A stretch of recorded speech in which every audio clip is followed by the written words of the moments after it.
우리 함께 사도신경으로 신앙을 고백하시겠습니다.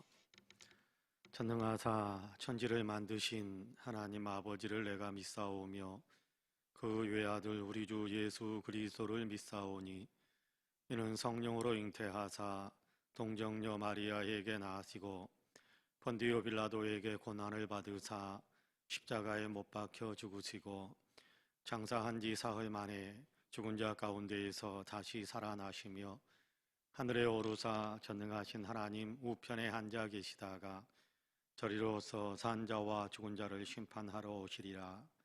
성령을 믿사오며 거룩한 공예와 성도가 서로 교통하는 것과 죄를 사하여 주시는 것과 몸이 다시 사는 것과 영원히 사는 것을 믿사옵나이다. 아멘. 우리 함께 찬송가 314장 같이 찬송합니다. 찬송가 314장입니다.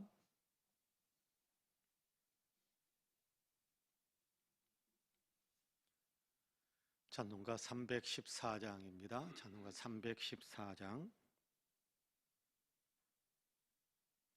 내 구주 예수를 더욱 사랑 엎드려 비는 말 들으소서.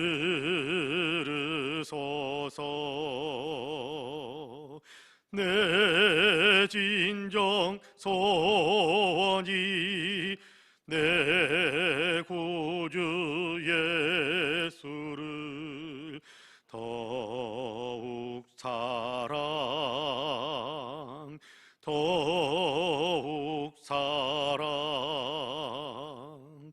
이전엔 세상 나 기뻤어도 지금 내 기쁨은 오직 예수. 다만 내 비는 말 내 구주 예수를 더욱 사랑 더욱 사랑. 이 세상 떠날 때 찬양하고 숨질 때 하는 말 이것일세. 다만 내 비는 말 내 구주 예수를 더욱 사랑 더욱 사랑. 아멘.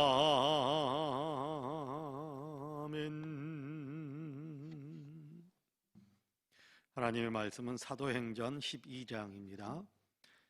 신약성경 사도행전 12장 1절에서 10절까지의 말씀입니다. 제가 가진 성경은 신약성경 207쪽, 신약성경 207쪽 사도행전 12장 1절에서 10절까지의 말씀입니다.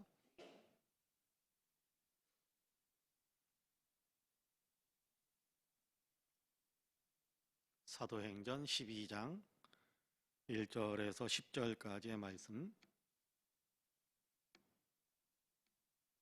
우리 한 목소리로 같이 봉독하겠습니다. 1절부터 10절까지 사도행전 12장 1절에서 10절까지 우리 한 목소리로 같이 봉독합니다.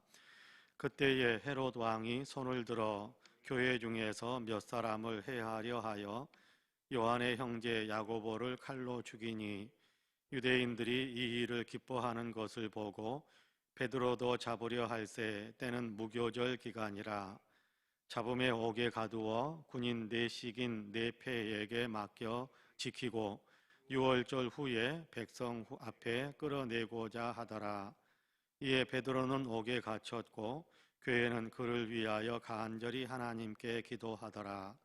헤롯이 잡아내려고 하는 그 전날 밤에 베드로가 두 군인 틈에서 두 쇠사슬에 매여 누워 자는데 파수꾼들이 문 밖에서 옥을 지키더니 호련히 주의 사자가 나타나매 옥중에 광채가 빛나며 또 베드로의 옆구리를 쳐 깨워 이르되 급히 일어나라 하니 쇠사슬이 그 손에서 벗어지더라. 천사가 이르되 띠를 띠고 손을 신으라 하거늘 베드로가 그대로 하니 천사가 또 이르되 겉옷을 입고 따라오라 한데 베드로가 나와서 따라갈새 천사가 하는 일이 생시인 줄 알지 못하고 환상을 보는가 하니라. 이에 첫째와 둘째 파수를 지나 시내로 통한 쇠 문에 이르니 문이 저절로 열리는지라. 나와서 한 거리를 지나매 천사가 곧 떠나더라. 아멘. 이 말씀에 큰 은혜가 있기를 원합니다. 할렐루야.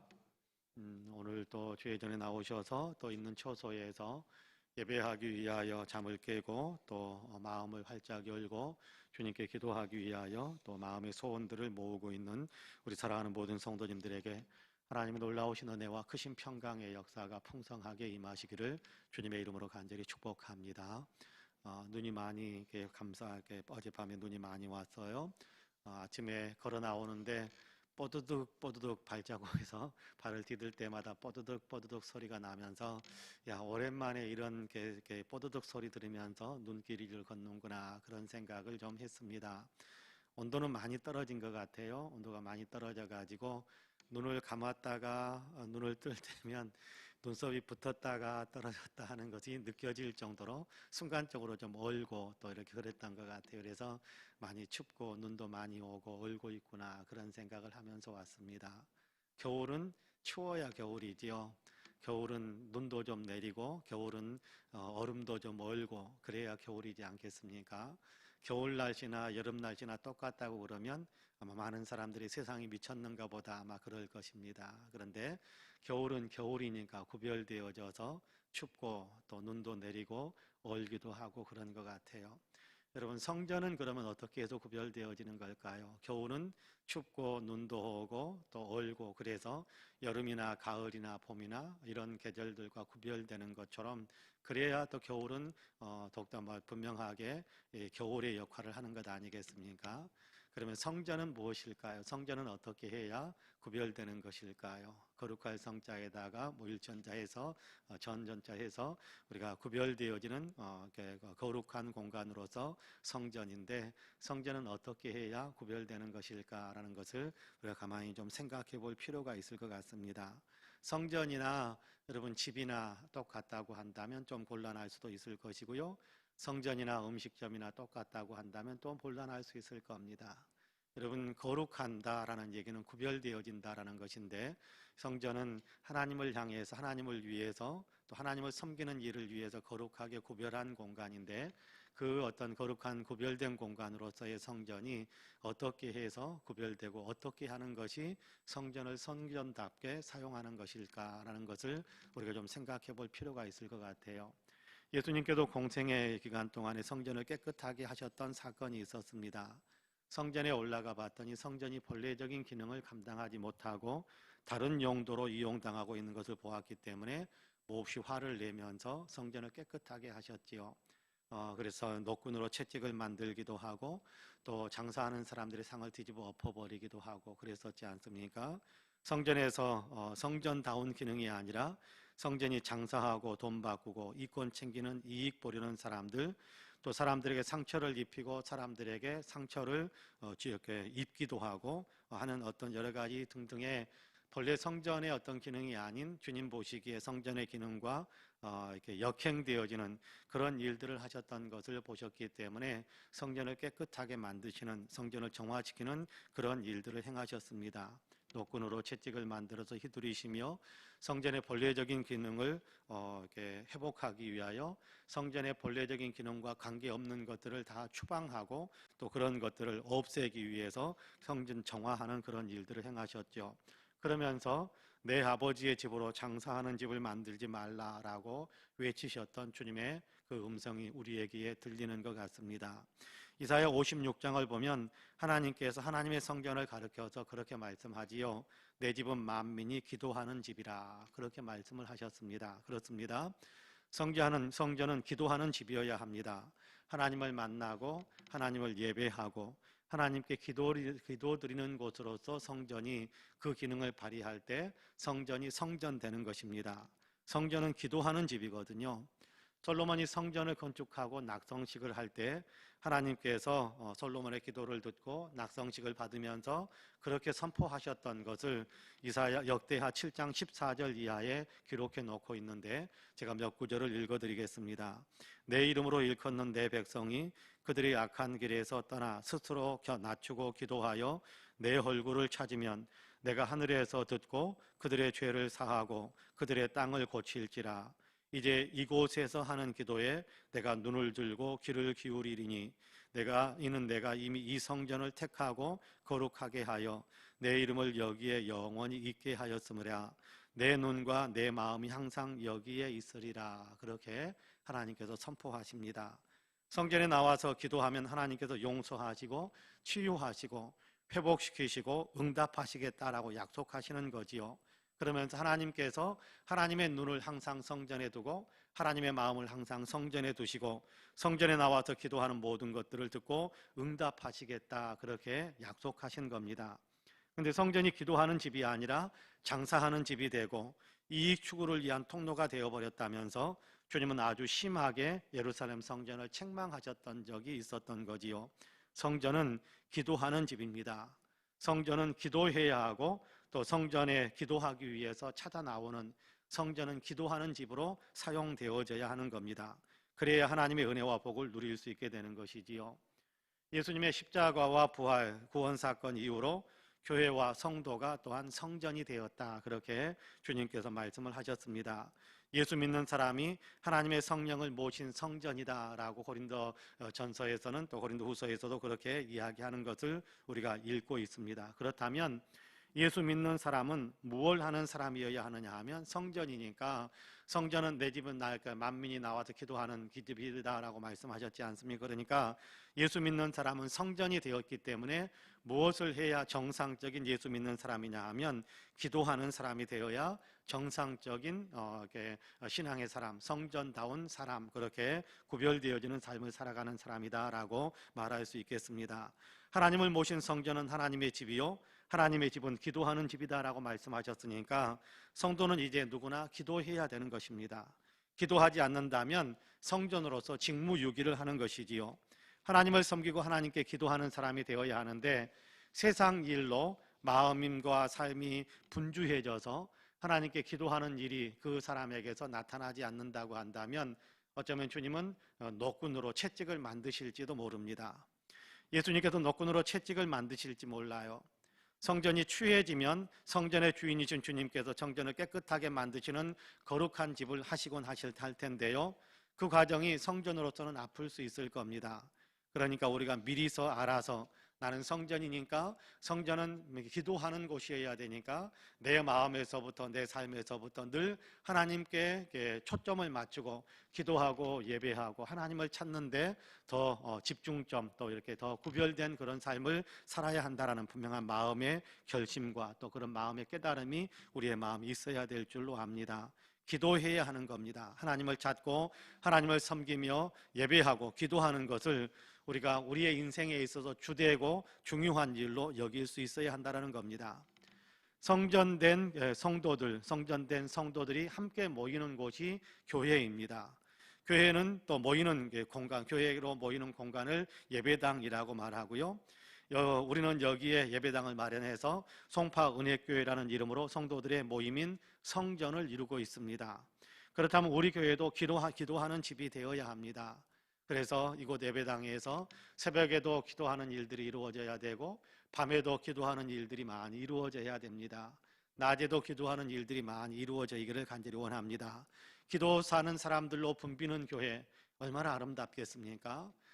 사람이 아무 한 사람도 찾는 사람이 없어서 썰렁한 교회가 아니라 기도하는 사람들로 늘 붐비는 교회, 정말 아름다운 교회, 또 성전으로서의 역할을 감당하는 그런 교회라고 말할 수 있을 겁니다. 기도하는 사람들이 가득 찬 교회, 그렇습니다. 기도하는 교회로 가득 찬 교회. 스벌전 목사님은 기도하는 사람들의 모임을 가르쳐서 성전의 동력이 된다, 우리의 교회의 동력이다, 그렇게 말씀을 하셨던 적이 있는데, 기도하는 사람들로 가득 찰 때 그러면 교회의 동력들로 가득 차게 되는 거지요. 교회가 성전으로서, 하나님의 성전으로서의 역할을 잘 감당하는 동력으로 충만해지는 겁니다. 그런데 예배하는 사람, 기도하는 사람이 점점 없어져 간다면 성전으로서, 교회는 성전으로서 하나님께 예배하는 교회로서 동력을 상실해가는 과정이 되고 있는 것일 겁니다.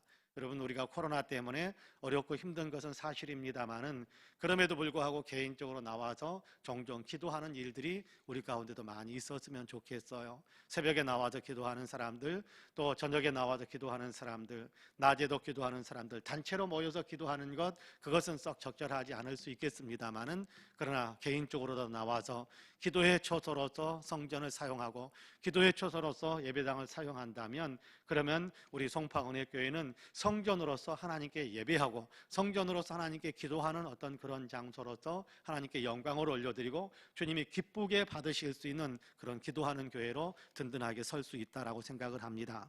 자, 기도하는 집에서 기도가 불붙기 시작하면 어떤 일이 일어나게 될까요? 오늘 우리가 읽은 사도행전 12장 말씀에서 우리는 그 구체적인 증거 하나를 볼 수 있게 됩니다. 기도하는 교회, 그렇죠. 교회가 성전이 기도하는 곳이다라고 했는데, 기도하는 곳으로서 성전이 계속해서 기도의 불길이 활활 타오르기 시작하면 어떤 일이 일어날까라는 겁니다. 오늘 우리가 읽은 사도행전 12장의 말씀은 예루살렘 교회에서 있었던 사건인데요, 유대인의 환심을 사려고 애쓰던 헤롯 왕이 교회를 픽박하기 시작합니다. 그러면 교회를 핍박하면, 교회를 시도하고 있었던 그때 당시에 어떤 주류는 유대교식으로 하나님을 섬기고 있었던 유대인들이 많았으니까 유대인들이 자기를 좋아해 줄 줄 알고 교회를 핍박하기 시작하는 거거든요. 그러니까 헤롯 왕은 정치적인 목적 때문에 교회를 박해하고 있었던 것입니다. 아무리 정치적인 목적이 있다고 하더라도 할 일이 있고 또 해서는 안 되는 일이 있는 것인데, 그런데 헤롯은 해서는 안 되는 일, 하나님의 성전인 교회를 악한 일로 건드리는 그런 악한 일을 행하게 된 겁니다. 결과적으로 보면 사도행전 12장, 우리가 앞부분을 읽었습니다마는 뒷부분으로 가게 되면 헤롯이 좋지 못한 죽음을 맞이하는 장면을 볼 수 있게 되는데요, 헤롯이 교회를 핍박합니다. 야고보를 먼저 죽이는 그런 일을 행하게 되죠. 야고보를 잡아서 칼로 아마 참수했던 것 같아요. 그래서 그렇게 야고보를 죽이고 나니까 유대교를 믿고 있는 사람들, 유다하는 유대인들이 헤롯이 하는 일에 대해서 기뻐하고 좋아해 주었다라고 이야기합니다.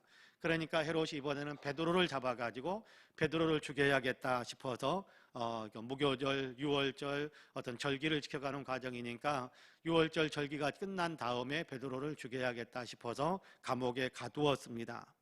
베드로는 감옥에 갇혔고 교회는 위기를 맞게 됩니다. 개인적으로 베드로에게도 위기고 또 교회적으로도 또 같이 위기를 겪게 되는 그런 순간이지요. 이때 교회가 했던 일이 있었다고 합니다. 교회가 했던 일이 있다고 하는데, 여러분 5절 말씀을 같이 한번 읽어볼까요? 5절 말씀 같이 읽어봅니다. 시작. 이에 베드로는 옥에 갇혔고 교회는 그를 위하여 간절히 하나님께 기도하더라, 그렇게 이야기합니다. 교회는 기도했다, 그렇게 이야기합니다. 베드로는 감옥에 갇혔고 교회는 기도했다, 그렇게 이야기하죠. 교회가 할 수 있는, 어쩌면 교회가 할 수 있는 유일한 일일 수 있었겠습니다만, 어쨌든 교회는 이리저리 도망가려고 하는 것도 아니고 이 방법 저 방법 찾아다니는 것도 아니고 교회는 모여서 기도했다, 그렇게 이야기하고 있습니다. 교회가 하는 일은 기도하는 것이었어요. 교회가 하는 일은 기도하는 것이었습니다. 교회는 거기까지밖에 할 수 없었습니다. 교회는 모여서 같이 기도하니까 그 다음부터는 기도를 들으시는 하나님께서 일하기 시작하셨다라고 이야기합니다. 천사를 보내서 지진이 일어나게 만들고, 또 천사를 보내서 베드로를 묶고 있던 쇠사슬들을 풀게 만들고, 천사를 보내서 베드로를 잠들어 있는 베드로를 깨우게 만들고, 그리고 천사를 보내서 감옥문이 저절로 열리게 만들고, 천사를 보내서 이 베드로로 하여금 감옥 밖으로 빠져나올 수 있도록 해방시켜주는, 탈출시켜주는 그런 일을 하나님께서 이루셨다라고 이야기합니다. 교회가 천사를 동원할 수는 없습니다. 교회가 천사를 동원한 것이 아니지요, 교회는 천사를 동원할 수도 없었습니다. 교회가 감옥문을 열 수 있었던 것도 아닙니다. 교회는 감옥문을 열 수 있는 능력이 없습니다. 교회가 베드로를 탈출시킨 것도 아닙니다. 아니, 베드로를 탈출시킬 수 있는 능력이 교회에게는 없습니다. 교회가 했던 것은 단 하나뿐이었어요. 다만 기도했을 뿐입니다. 기도는 하나님을 움직이는 능력이 되잖아요. 그러니까 교회는 기도했을 뿐인데 기도가 하나님을 움직이는 어떤 동력이 되었고, 하나님께서 일하기 시작하심으로 인하여 베드로를 탈출시켜주는, 베드로를 구원해내는 위대한 일이 벌어진 것입니다. 기도는 하나님을 일하시게 만드는 겁니다. 그렇게 말씀하잖아요. 아까 읽었던 역대하 7장에서도 교회에 모여서 기도하면 하나님께서 들으시고 하나님께서 응답하시겠다, 이루어 주시겠다, 그렇게 말씀하잖아요. 그러니까 기도는 하나님을 일하시게 만드는 겁니다. 교회가 기도하면 하나님이 일하세요. 교회가 기도하면 하나님의 역사가 나타나고요, 교회가 일하면 하나님께서 역사하시기 때문에 생각하지도 못했던 놀라운 기적의 역사들이 일어나게 되어 있습니다. 교회는 기도해야 되는 것이고, 교회는 기도로 사는 것이고, 교회는 기도를 통하여 하나님의 일에 함께 참여하게 되는 것입니다. 웨슬리 듀이웰 박사가 기도로 세계를 움직이라라는 책에서 들려주는 이야기 하나를 이 시간 들려드리고 싶습니다. 1960년대 케냐 마오마오 폭동이 일어나고 있을 때 어느 날 밤 선교사, 케냐에서 선교사로 활동하고 있었던 매트 히긴스와 또 로라 히긴스가 마오마오 지역의 중심부를 통과해서 나이로비로 돌아오고 있었습니다. 그 당시 마오마오 지역에서는 케냐 사람들과 또 케냐에서 선교 활동을 하고 있던 선교사들이 비참하게 살해를 당하고, 심지어는 토막되어지는 시신들이 또 훼손되는 그런 불상사까지 많이 있었던 때입니다. 그 두 이렇게 히겐스 부부 선교사님들이 나이로비 한 17마일, 그러니까 한 25km 정도 떨어진 지점에 다가왔을 때 자동차가 고장이 나서 멈춰버렸습니다. 어두워져 있어서 사물을 제대로 식별할 수가 없으니까 어디가 고장 났는지 확인해 보려고 해도 확인할 수가 없어서 자동차를 고치지 못했습니다. 어쩔 수 없이 두 사람은 그 자동차 안에서 밤을 보내게 됩니다. 그러면서 그들은 시편 4편 8절의 말씀을 기억합니다. 내가 평안히 눕고 자기도 하리니 나를 안전히 거하게 하시는 이는 오직 여호와시니라 라는 말씀을 같이 나누면서, 그러면서 이렇게 밤을 샜습니다.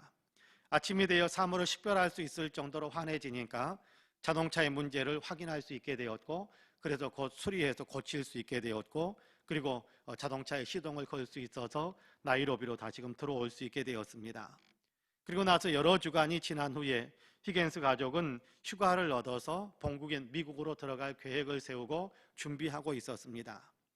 그들이 나이로비를 떠나기 전날 밤에 그 지역에서 사역을 감당하고 있었던 목사님 가운데 한 분이 히겐스 선교사님 부부를 방문을 했습니다. 그러면서 그런 이야기를 들려줍니다. 마오마오 지역 사람 하나가 다른 불량배 세 사람을 데리고 히겐스 가족을 죽이기 위해서 자동차가 멈춰져 있을 때 그 자동차 주변으로 접근했었던 적이 있었는데, 그들이 자동차 주변으로 가까이 갔을 때 자동차 주변을 지키는 16사람이 이 자동차를 에워싸고 보호하고 있는 것이 보여져서 두려워서 더 이상 자동차로 접근하지 못하고 그냥 자기들의 집으로 돌아갔었다라는 고백을 하더라라는 이야기를 들었다라고 히겐스 선교사님에게 들려줍니다. 히겐스 선교사님 무슨 말이냐고, 그날 우리 부부만 있었는데 16명은 또 도대체 무슨 이야기냐고 그냥 못 들은 것처럼 그냥 그렇게 흘려듣고 말았습니다. 그리고 휴가를 위해서 미국으로 들어갔어요. 휴가 중에 그들의 친구인 클레이 브렌튼 목사님을 만나게 되었는데 대뜸 최근에 무슨 위험한 일을 겪지 않았었느냐라고 질문을 했습니다. 히겐스는 왜 그러냐고 되물었고, 이에 클레이 목사님은 3월 23일에 히겐스 가족을 위해 기도해야겠다는 강한 부담감을 갖게 되어서 교회 사람들을 불러 모았는데 모두 16명이 모여서 기도의 부담감이 없어질 때까지 간절히 기도하는 일이 있었다고 합니다. 그 얘기를 듣고 보니까, 가만히 생각해 보니까 3월 23일 바로 그날이 자동차 고장이 났던 바로 그날이었다라는 사실을 히겐스 선교사님들이 기억을 해냅니다. 하나님께서 미국에 있는 교인들에게 기도하게 하시고, 기도를 들으신 하나님께서 천사를 보내셔서 히겐스 부부를 보호해 주셨구나라는 사실을 그들이 깨달은 것입니다. 교회가 기도하면 하나님이 일하십니다. 교회가 기도하면 하나님께서 천사를 보내기도 하시고 교회가 기도하면 하나님께서 직접 일하기도 하세요. 오늘 우리가 읽은 본문 사도행전에서도 교회가 기도하니까 하나님께서 천사를 보내서 베드로를 구출해내지 않았습니까? 히겐스 선교사님이 위기에 처해 있을 때 교회로 하여금 기도하도록 하나님께서 역사하셨고 그들이 간절히 기도하니까 하나님께서 틀림없이 16명이나 되는 천사들을 보내셔서 히겐스 가족은 그들을 알아보지 못해 그들이 안 보였을지 모르지만 그 히겐스 가족을 공격하려고 했었던 그 불량배들에게는 그 천사가 지키고 있는 모습을 보게 만들어서 그들로 하여금 자기들의 계획을 포기하고 돌아가게 함으로 히겐스 선교사 부부를 지켜주셨던 하나님의 은혜입니다. 어쩌면 여러분 하나님께서 교회, 미국에 있는 교회에 기도하라라고 깨우는 그런 일들이 없이 그냥 천사를 동원해서 보호해 주셨을 수도 있을 겁니다. 하나님은 신기하지요. 교회로 하여금 기도하게 하는 어떤 감동을 주고 기도하게 하고 기도하니까 그러니까 하나님께서 역사를 하시더라는 거예요. 여러분 오늘 우리가 읽은 부분 사도행전 12장에서도 여러분 그냥 하나님께서 교회에 기도하지 하든지 안 하든지 하나님께서 베드로를 구원해낼 수도 있었을 거예요. 그런데 사도행전에서는 뭐라고 기도를 하고 있느냐 하면 베드로는 옥에 갇혔고 교회는 그를 위하여서 간절히 기도했다라고 기록하게 하십니다. 예루살렘 교회로 하여금 간절히 기도하게 하셨다라는 말이에요. 간절하게 기도했더니 하나님께서 그 기도를 통해서 역사하시더라는 겁니다. 교회가 기도하면 하나님이 일하십니다. 하나님께서는요 교회로 하여금 기도하게 하십니다. 교회로 하여금 기도 모여서 내 집은 기도하는 집이다라고 하셨잖아요. 성전은 기도하는 곳입니다. 예배당은 기도하는 곳이고 또 하나님을 모신 성전으로서 성도들은 기도해야 되는 사람들이에요. 그러면 기도를 통해서 하나님께서 역사하신다라고 이야기하고 있거든요. 그런 의미에서 우리 사랑하는 성도님들은 기도하는 성도님들이 되시기를 간절히 소망합니다. 우리 송파은혜교회는 주의 성전으로서 기도하는 성전으로서의 기능을 다할 수 있게 되기를 간절히 소망합니다. 우리가 기도하면 하나님이 일하세요. 안 된다라고만 물러서 있는 것이 아니라 못한다라고만 물러서 있는 것이 아니라 어쩔 수 없다라면서 물러서 있는 것이 아니라 하나님께는 길이 있다, 하나님은 하실 수 있다라는 믿음을 가지고 예배당에서 주의 성전에서 기도하는 것입니다. 그러면 이곳에서 하는 기도에 내가 귀를 기울이고 이곳에서 하는 기도를 듣고 내가 역사하겠다라고 말씀하시는 하나님께서 일하시는 겁니다. 여러분 우리는 기도하는 교회, 기도의 불이 활활 타오르는 교회 만들어갈 수 있게 되기를 간절히 소망합니다. 특별 새벽기도를 우리가 진행하는 중요한 목적도 거기에 있는 거예요. 우리가 송파교회 코로나로 인하여 함께 예배당에 모이지 못하지만 모일 수 있는 사람들은 모이고 집에 있는 사람들은 집에서 같은 시간대에 함께 교회를 위해서 기도하고 함께 나라와 민족을 위해서 기도하고 함께 어려운 일들을 위해서 어려운 이웃들을 위해서 기도하고 함께 내 자신을 위해서 기도하기 위해서 특별 새벽기도를 선포한 것 아니겠습니까? 그런 의미에서 우리가 늘 특별 새벽기도회라 때만 기도하는 것이 아니라 우리가 모일 수 있을 때는 모이고 못 모이면 집에서라도 또 찾아올 수 있는 시간이 있으면 찾아올 수 있는 시간을 만들어서 함께 기도하면서 그러면서 정말 기도하는 교회로 만들어가면서 우리의 기도하는 들으시고 역사하시는 하나님의 은혜와 축복과 능력들을 수없이 경험하는 그런 간증들이 많이 쌓이는 우리의 생애 그리고 우리 송파 은혜교회의 역사가 되기를 주님의 이름으로 간절히 축복합니다. 아멘. 기도하겠습니다. 은혜로우신 아버지 하나님 감사합니다. 새벽을 깨우시고 또 기도에 우리의 마음을 합할 수 있게 하심을 감사합니다. 교회가 기도하면 하나님께서 들으시고 교회가 기도하면 하나님께서 역사하시더라라는 사실을 성경을 통해서 우리에게 분명하게 기록해서 들려주시고 오늘도 교회의 기도를 통해서 역사하시는 하나님으로 사역하시는 것을 저희들로 하여금 믿게 하심을 감사합니다. 성전으로 부름받은 우리 한 사람 한 사람이 기도하는 성도로서 더 든든히 설 수 있도록 도와주옵시고 하나님 성전으로 부름받아서 예배당으로 함께 모이는 우리 송파 은혜교회 신앙공동체도 기도하는 신앙공동체로 더 든든히 서는 귀한 교회가 되게 하여 주옵소서. 기도의 불길이 활활 타오르게 되기를 원합니다. 기도하는 교회가 되기를 원합니다. 기도하는 성도들이 되기를 간절히 원합니다. 기도하면서 주님이 역사하시는 것을 친히 목도하게 하여 주시고 주님이 우리의 기도를 통해서 이렇게 역사하시더라라는 응답의 간증들이 많아지는 우리 사랑하는 모든 성도님들 그리고 우리 송파 은혜교회가 되게 하여 주옵소서. 오늘도 우리가 특별 새벽기도회를 함께 모이고 특별 새벽기도회를 마음을 합회하고 있습니다. 하나님 예배당에 나와서 기도하는 사람들 또 아버지 하나님의 집에서 아버지 기도하는 사람들 우리가 한 마음으로 기도하고 있습니다. 있사오니 우리의 기도를 들으시고 역사하여 주옵소서. 이 나라 이 민족을 긍휼히 여겨주시어서 곧 교속히 아버지의 코로나를 벗어날 수 있도록 도와주시고 아버지 사람의 생명을 존중히 여기고 정의를 세우고 평화를 만드는 귀한 역사의 흐름이 진행될 수 있도록 도와주옵소서. 어렵고 힘든 여건에 있습니다마는 모든 국민들이 희망을 품을 수 있게 하여 주시고 모든 국민들이 마음을 합하게 하여 주시고 아버지나 모든 국민들이 또한 고통을 분담할 수 있도록 도와주시어서 속히 아버지 이 위기를 돌파해 갈 수 있는 이 나라 이 민족이 될 수 있도록 축복해 주시옵소서. 자비로우신 하나님, 또한 아버지 하나님 이 나라 이 민족의 모든 국민들 옆에 있는 사람들을 돌보아주고 아버지 하나님 옆에 있는 사람들 사랑하고 넘어져고 아버지 쓰러져 있는 사람들 같이 일으켜 세워줄 수 있는 귀한 역할들을 잘 감당해가는 아름다운 마음들로 무장되게 하여 주옵소서.